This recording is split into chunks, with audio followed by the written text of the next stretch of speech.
Hey, I'm John from smarthomereviewer.com, and today I'm going to be unboxing the Nest Temperature Sensor 3-pack.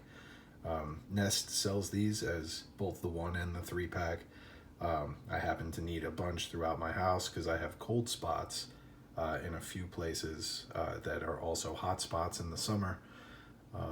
And these sensors should help normalize the temperature throughout my house.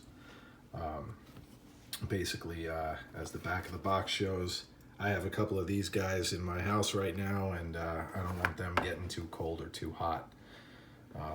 So this is Nest's answer to what Ecobee has had for quite some time, which is the external temperature sensors.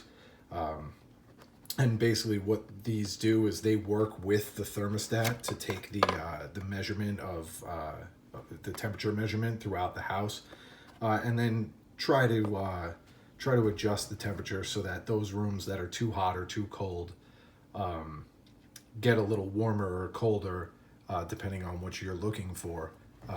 Usually, well, I mean, just by running the heat or the air conditioning a little bit longer to kind of average things out throughout the house.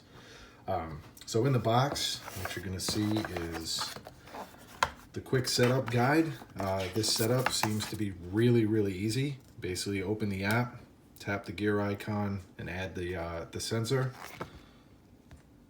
A few other languages, the warranty card, then a nice little egg carton configuration. So there's 3 of these. They're actually kind of heavy. This is a pretty heavy metal battery door here. It looks like it uses a button battery. This tab, pull it to turn this on. I would assume if you scan this QR code within the app, it'll add the device. And this is a little spot to hook some of the mounting hardware, which you'll see is here in this compartment. Really super fancy. It's just a couple of screws. And these look like they're self-tapping, made to go into drywall without a molly. And then all the others are basically the exact same. So there you have it, the Nest Temperature Sensor 3-pack. Come check us out at smarthomereviewer.com for some setup guides and more information about these Nest temperature sensors. Thanks.